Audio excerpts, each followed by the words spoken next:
I was gonna say I'm from Mississippi, and I am happy you said that. I typically search for words because my first language is ghetto. So then now I moved to educated ghetto. So my opinion is, when reading, people can give you the words for your situation. And I was in a women's prayer group since I've been here, and I would feel uncomfortable because they would generalize things like, if you go out and pray for somebody and you see somebody going through something, pray for them. And I said, just freestyle, like not asking them what they want. And when I was 8 years old, my mom had a stroke, and we had to move into my aunt's house, 2 bedrooms. It was probably 8 of us at this point, and now looking back, when family gets together, it was like, we felt so sorry for you. And I was like, why? I'm an only child. So I went from being an only child to sharing the matches with my cousins, eat snacks. So you have to be very careful when you're praying for people, and praying for what's explicit, and ask them. Like, I was fine. And literally, people would come to visit. They would bring fruit. They'll be crying. And I'm like, are they okay? Because I'm fine. And that even refers to adults, like in some situations, just to reverse what you said, with envy and things, situation is bad, it's just appropriate for them at that time. I believe in age appropriateness and time appropriateness. So those words are very powerful. Yes, for sure. And it makes me think about how we have social media, and how people just look at people's life as if that is like it. Like that is just everything. And that is such a facade. Like it's so Yeah. not true. Because people always say, if you know the things that they have been through to wear that smile or to have that house or to have that car, you would not want that life. Right. So that was thank you for sharing that, because I was just like, I wonder what she meant by that. So let's look at chapter 2, when Miss Donna came. Okay, so Miss Donna was her mom's co-worker, and her mom would often get rides home when her dad couldn't pick her up. And so Miss Donna was dropping the mom off, and the mom was like, okay, bye, Miss Donna, bye, Miss Donna, and she was just lingering around. I wrote that Miss Donna was lingering around. She kind of just wanted to stay. Maybe she had a feeling. Maybe she knew, like, I just need to check and see if everything is good with her and the kids. But, the dad was kind of looking like, we need to come on in here, And so that, to me, just from a little girl's perspective, I couldn't imagine like you probably being so terrified and thinking, just get Miss Donna out of here because we don't have time for this. Like, come on. So that one. Well, actually, I really wanted to leave with Miss Donna. Yes. I wanted to leave. I would imagine us leaving all the time.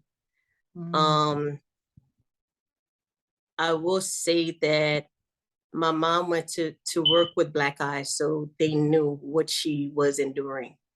They saw it. My mom,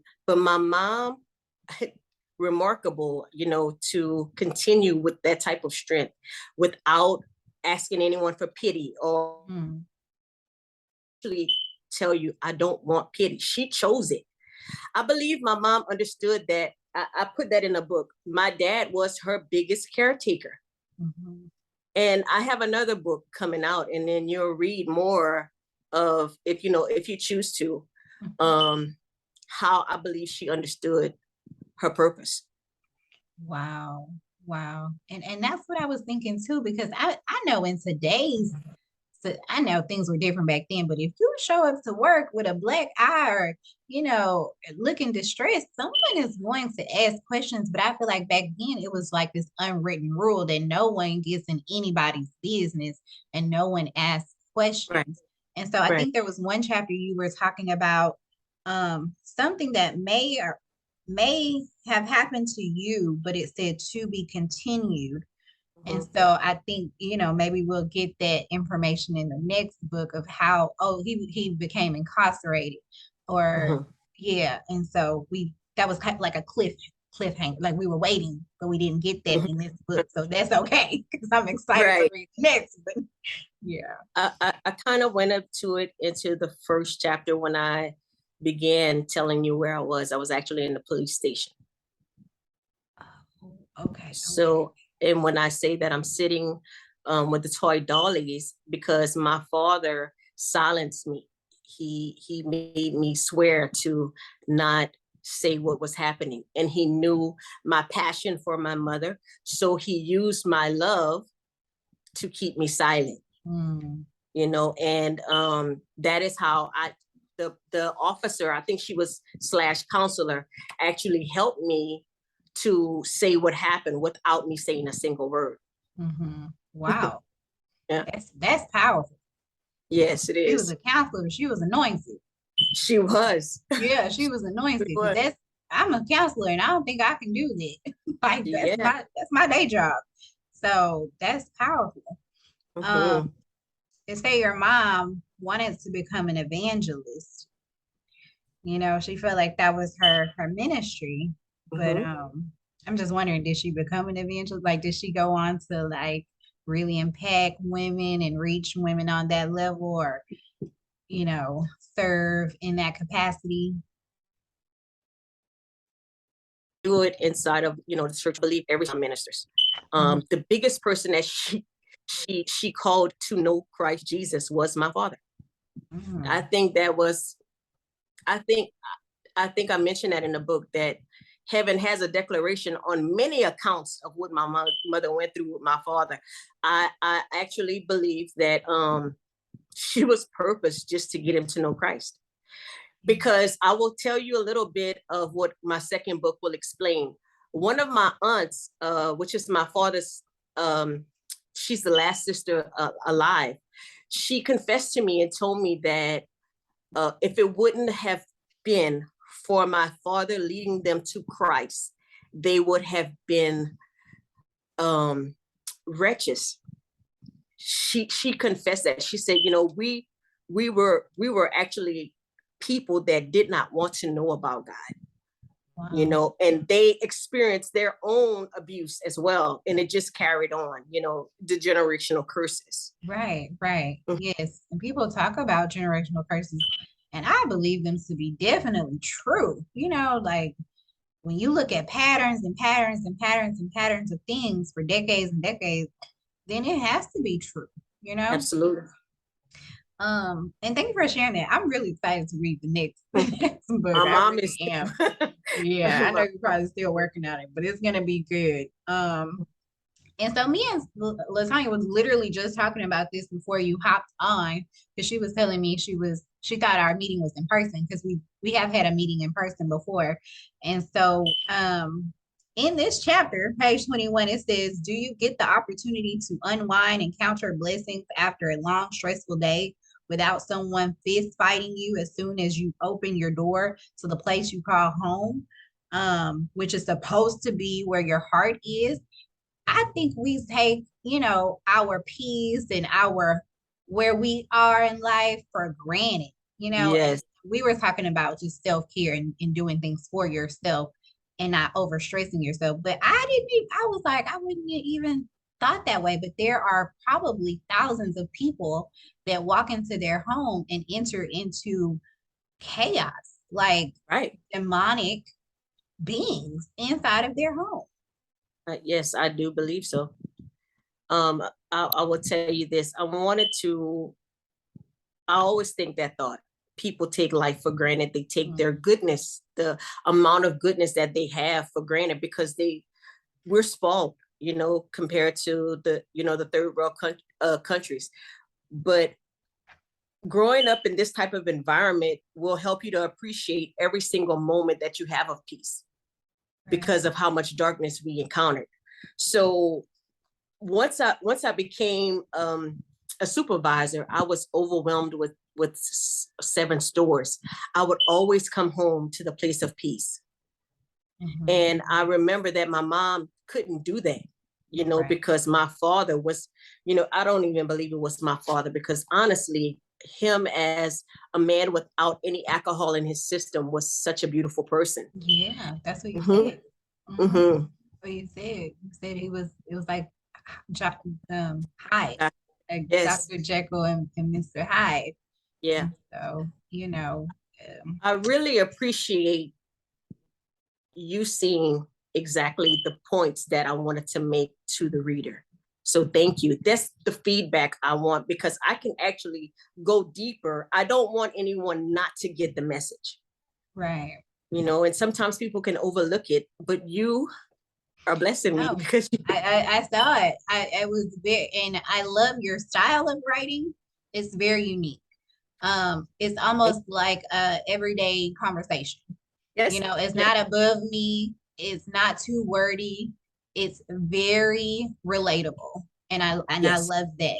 And so when you write that way, it allows people to really feel and enter into your space and into your story. Because I was just looking like, especially with the dog, I was like, you know, I have a dog. I'm thinking, so there was a dog, her dad bought a dog, and you know, they were so excited. You know, I could just feel the joy from the surprise that they got, because it really was a surprise. And you know, he brought the dog home. They were excited. The kids were smiling, and you know, her dad had been drinking, and it was a blessing to receive such a great gift in a time, sometimes, you know, when it's turmoil going on. Right. And the dad had these high expectations of a little dog, like dance, do this dance. He wanted him to dance. And I'm just thinking, a dog can't dance. Like my dog can't dance. Yeah. You know, but only a sober, sound mind person would understand that. And he couldn't understand, you know, why this dog wouldn't do what he commanded him to do, which sounds like he was definitely a person that liked to be in control, but lacked self-control.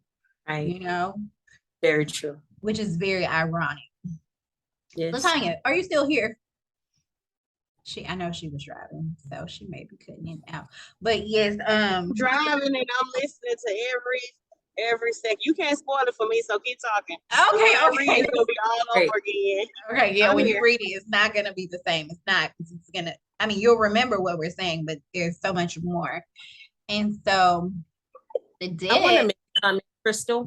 I really appreciate you telling me that you like my style of writing, because when the editor received my book, I told her, don't edit. I said, do not edit. I wanted to. That's why it's so important for me to see if the reader understands. And you, I really want to drive to Dallas. Are y'all in Dallas? We're in Dallas. Yeah, Dallas, Arlington. You should come.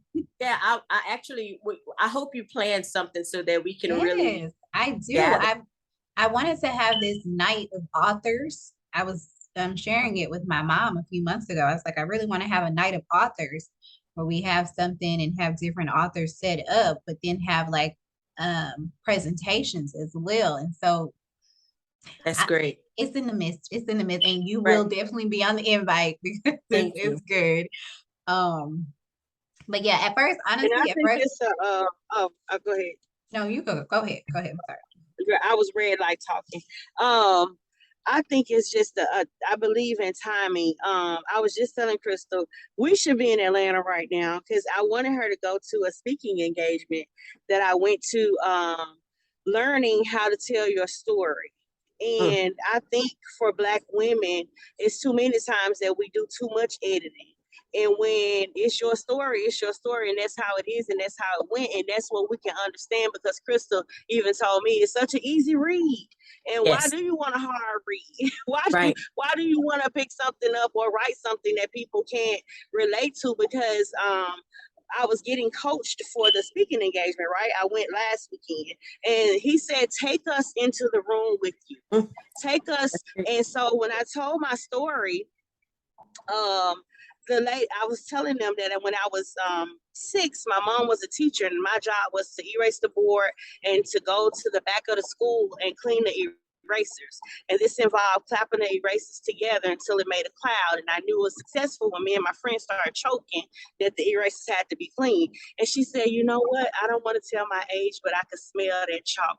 She said, I could smell it, because we had to do that when we were little, and you know, they don't have chalk and eraser boards anymore. She said, so I don't want to tell my age, but that's the impact that you want to have when you're writing. And I was telling Crystal, the room was so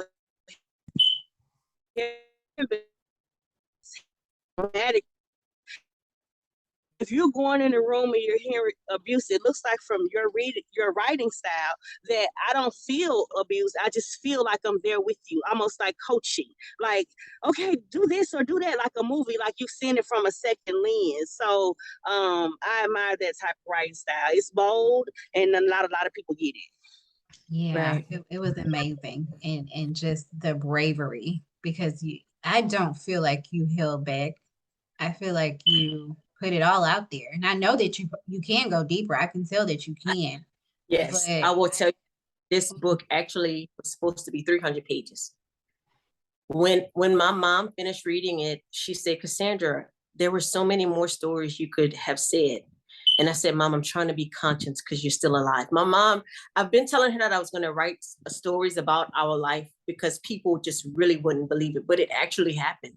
And I believe that the foundation of her instilling in us prayer and getting to know God personally really kept us. yes, I will say this.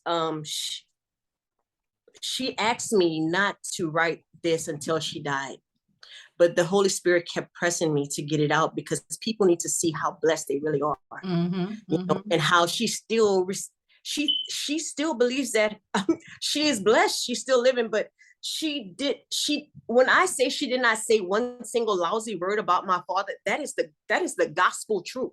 Ooh. She would make us still respect him. She was, if that it was her purpose, she belongs in heaven. You know? She is. Oh, that was in here too. Like, how will you get into heaven? Well, how will you make it into heaven? On what accounts? And yeah, I want to tell you this last thing. It was 300 pages, and I dropped it to this because people are living life so fast. I don't think anyone would have read this if it would have been in novel form.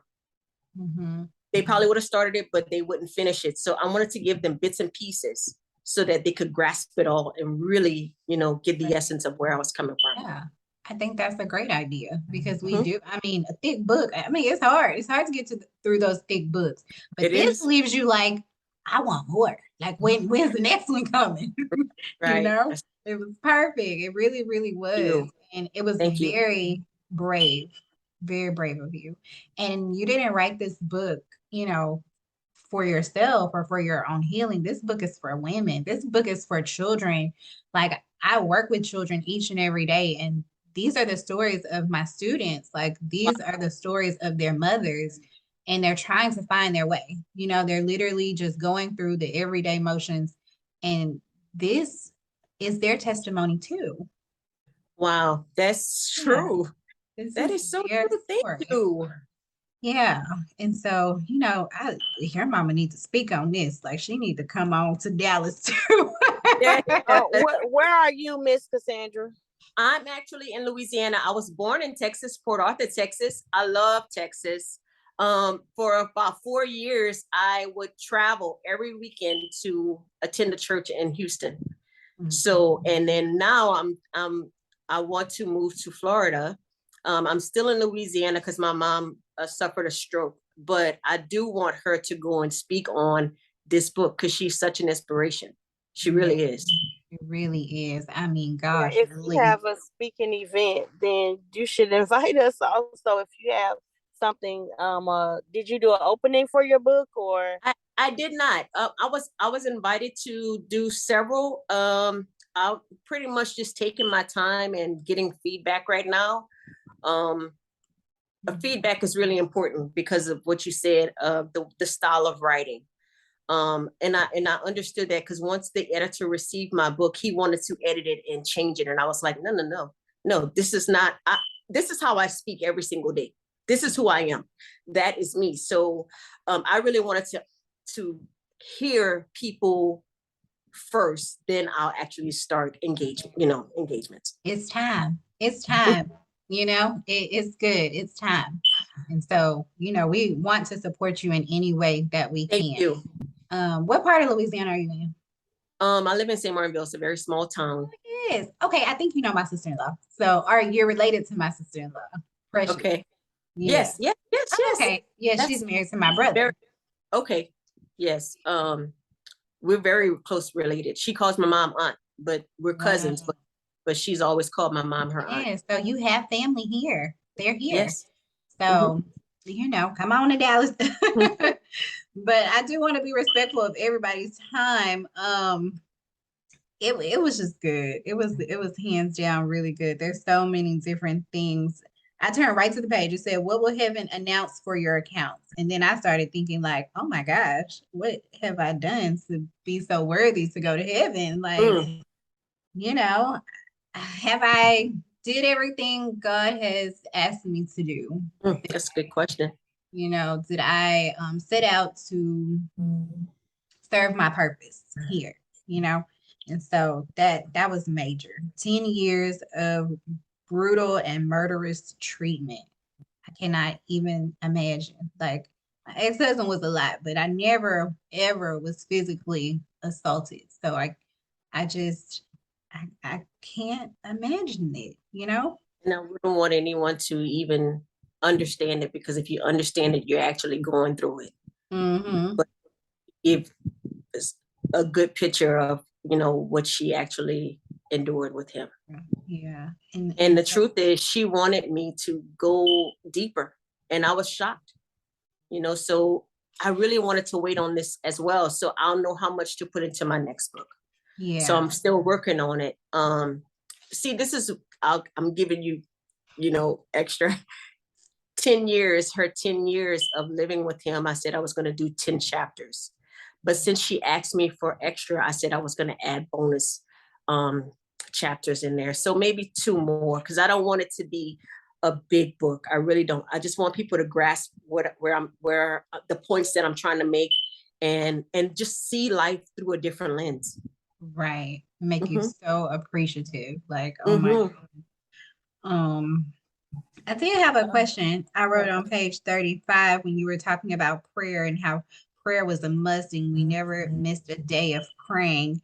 And, your mom would go to work, she would cook, she would clean. And it says, "Why is this happening?" I guess I wanted to know, did you ever question God? Because you know how sometimes we get in a place of like, there can't possibly be a God if he's allowing these things to happen to the person that is my hero, that I love and cherish the most. Is there a God? Like, did you ever go through that thought? Absolutely. In my teenage years, I actually went through a phase of goth, wearing black every single day. I thought about becoming a nun because we were always surrounded in, I would say, we went to Catholic church. So it was more like a ritual, but it was good. So those same prayers you say them over and over again, but I stretched out and I stopped following the Catholicism, and I began to see God for myself because I needed answers. And when I became a teenager, I actually encountered him. I was in a very depressed state. I could not understand what was going on. I did not trust anyone. And including my mom, even though she was my hero, I still didn't trust her, because how could she let someone do this to her?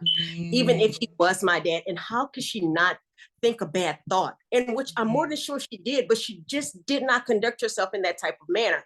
So I had many conversations with God, very upset. I would often tell him, why do we have this bad deck of cards? Because one of the things my dad did with us is play spades. He loved that game.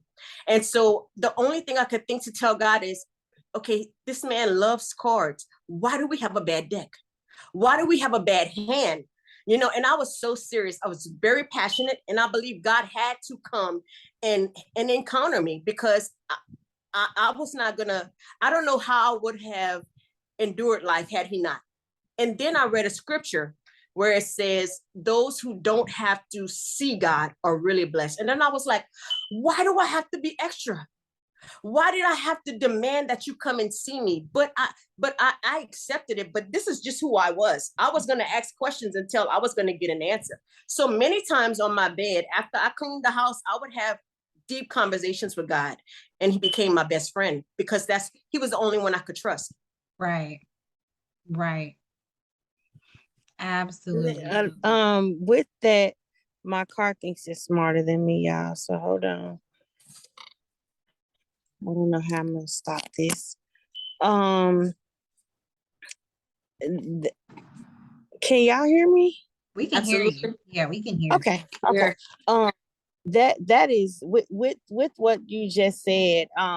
With me being an aspiring writer, how did you start? Like, how did you? I know you knew you had to write a book, but I keep thinking like I'm too broke. I can't do it. So, how did you get started? How did I get started? I actually caught COVID 2 times. I had to resign from my job because God did instruct me to resign. I divorced my husband in the same year. I just went after, I actually experienced trauma after trauma after trauma, and he got me to my lowest point. And I did this without any money. It was seriously through his leading and just trusting. Because I've been writing since I was a teenager, 21. I knew I was supposed to be a writer, but all these years I've been working and I just never had time. And I believe he had to take me into this place in order for me to finish it, because I would have never completed it. Mm-hmm. So don't be afraid. I would say just go with it. I'm being honest. It's scary. I still have moments of fear, but I am very brave. What I do is I have to overcome, because it won't be. That's just how I am. I think I want to give y'all a extra from me too. I think because my dad beat my mom so much, I have this mindset where nothing is going to beat me. Yeah. Honestly, I took it from him. It's like, situation is not going to beat me. Mm-hmm. People are definitely not going to beat me, even though I'm 4'9". I feel like I'm a giant, but that is just trusting in God and knowing that God, he will supply all you need. He's everything that you actually are supposed to, like I would say this, he's already given you every single thing that you need to do this. And that's the honest truth. People are thinking, oh, I have to go to a million workshops. No, you don't. He's already invested it in you. And he's waiting for you to bring him an increase, because you owe him that. You owe him the profit that you're going to receive from this by giving him a testimony of what he's already instilled inside of you. Yeah. When I was 15 and weighing 110 pounds soaking wet, sitting in front of my teacher, she asked me 3 times, "Are you pregnant?" I said, "No." Baby, the baby was kicking me down right then. She said, "Are you pregnant?" I said, "No." She said, "Are you pregnant?" I said, "Yes." "Listen, ma'am, I'm pregnant. I'm gonna have a baby." She said, "Listen, I'm gonna help you get an abortion." I said, "Ma'am, listen, my mom would kill you and me and everybody else." And she said, "I don't understand why you want to do this to yourself." This was when I was 15 years old. She's currently my mentor. When I was 23, she said, "You know what? I've just accepted it. You want to take the road untaken. You want to take the other road. And I feel like when you're the second person that I've talked to that said God showed up for them, and that is scary. Like, I was not trusting. We grew up Pentecostal, so I had to say praise the Lord. I had to say thank you, Jesus, but I'm still like, listen, sir, I don't understand what this is. So I would literally question myself. Like, I hated wearing them dresses. I hated having to act like I trusted what was happening and why it happened to me. And so I just took it. And you can ask Crystal, this is literally my testimony. I have coached hundreds of people. When I say hundreds, to take a test that I have failed 2 times. Wow. Still have not passed the test. She coached me and I passed. She passed. You are the test. Yes, you are the Literally. test. And this is, I can't you're already passed through those that you coached. That test is not really important for you. I'm not sure what it has anything to, God will actually stop you because you just won't stop. Ma'am, can you get out of my business? Because I'm about to go. Yes. Now we about to preach. Yeah. I'm telling you, literally, and I cannot make this up. I work with Dallas Size D. Crystal work with Dallas Size D. The path for Dallas ISD success is steps. You can't make one step without the other. People that have been working in this district 20 years, I took a job as a coordinator straight out of the classroom. So people don't talk about money. So they didn't ask. People assume I've been in Dallas all this time. And I'm like, no, I haven't been in Dallas. So I was making minimal. Do you hear me? Minimal. So they were like, oh yeah, well, you know, I wouldn't take that job because they're gonna undercut you. They only gonna give a 3,000 to 5,000 raise. And I'm saying to myself, baby, that's enough. I can get extra bread. You can say, ask Crystal how crazy I be talking. So got my offer letter, and my raise was $12,000. Won't he do it? And I asked my cousin, I said, do I need to start lying to people? Like, do you think it's a mistake? Do you think I need to say the money and they pay it back? So when you said, I don't need the test, I don't need the test. You don't need the test. I literally don't need the test. I'm making the same amount of money. That's not the direction that you need to go in. That's not it. I'm making the same amount of money, and I have less responsibility because I still have kids. So I'm questioning, Lord, if I know I need to be a principal to make all this money. No. So it still haven't passed the test. So literally when you're saying this, I'm telling you this to say that with us, the type we are now, you're going to have to get that book in a audio. So, I mean, you're going to have to reach as many people as possible. I started the audio. I did. Thank you for that. I did. People can't know that they're normal until they hear from other people. Absolutely. And so literally now you got us testifying like, oh Lord, and it's going to be millions of people that know this little rough spot is nothing. I'm a giant. I can take this. Crystal and I witness children in depression all the time. Yeah, I'm depressed because I don't have the body shape. I don't have the hair like somebody else. And you don't know what they go home to. When I meet with my teachers on Wednesdays, I'm saying, listen, you are these kids' safety net. So if all you doing is fussing, if all you doing is, and Dallas ISD has they're up to 30% climate and culture. They give the kids a survey and ask how they feel in your classroom. That's how you get your money. Because it's important that they have that experience. So we too busy teaching, and coming from Louisiana and Mississippi, I have kids that can't count to 6, but they're respectful. Wow. Everywhere I go, they say, "Oh, your kids are so respectful." They don't even know. The teacher said he's so smart. I believe she gave him some points. I'm like, "Oh, thank you," because he's respectful. So what are we trying to teach the kids? And that's what we get. Like that depression comes in when they think they don't fit and that they can't see through the keyhole. We see way farther than them for them than they can see for themselves. So that story can impact thousands, millions literally of people that think that where they are is where they should be, or they can't go any farther. And I have not read one page of the book. That's a confession. But I went in, read, it's in my cart. But I said, you know what? I'm going anyway because I want to be around adults today. I'm glad you came in. I'm glad you came in. Yeah. I will tell Crystal, can I say something? Yes, of course. My time is fine. I'm not sure. I don't want to keep you all, but I mean, I set time aside for this.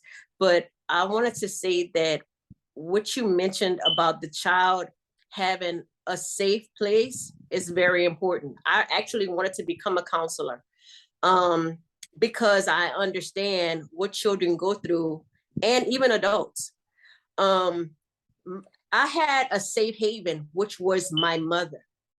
I didn't have a safe place, but I had a safe haven in her just being alive. I can remember being a child and wanting to be inside of my mother. That's how safe she made me feel. I felt like if I could get inside of her, I would just be okay all the time. That's just how much I loved her, I never lost that. I slept with my mom till I was 18 because I felt like I actually died at birth, and I grew up with her telling me that I was her heart, and without it, she could not live. Wow. Without me in her life, she could not live. So she made me understand how important me as a person or a child of hers was. We all had a specific purpose to why God had us here. And mine was, I was her heart. So I understood without the heart, she would explain that to me when I was a little girl. So I wanted to be inside of her because I was her heart. Does that make sense? Because I was her heart, I actually visualized myself inside of her several times, and I was safe in that place. So that was my imagination. To stay safe, which she's talking about for these children, she was my safe haven. So that number 2 chapter, whenever I say I run outside and I didn't listen to my dad, I was terrified of my dad. But my mom made me feel so safe. I knew that if I was near her, he couldn't hurt me, even though he could, literally, if that makes sense. It's important. It's so important. And I'm glad to be talking to you both as counselors. It's so important, especially with the world that we're living in right now. You know, these children need a safe haven. They do. And and unfortunately, many of them do not have it. They don't have it in their moms. They don't have it in their dads. A lot of my students are being raised by grandparents, one great grandparent. They just don't have it. And it is really, really heartbreaking. Yeah. You know, it really will tear you down. And I go sit in my car and cry, and then I go back to work. That's what I do, because it's just a lot. It's just a whole lot. And so I'm going to kind of end it up, but I wanted to read this last part because it's just everything to me. It says, I am simply reminding you that this is a promise when you feel comparable about going through a living hell in your darkest hour. Remember Christ on the cross for you to get you through, you know? And so that in itself kind of wraps up everything that we have talked about, with this message needing to be shared, because we just don't know what people are dealing with on a day-to-day basis. And reading this will be like, okay, someone else went through this. They made it out. They're okay. I'm going to be okay, you know? Right.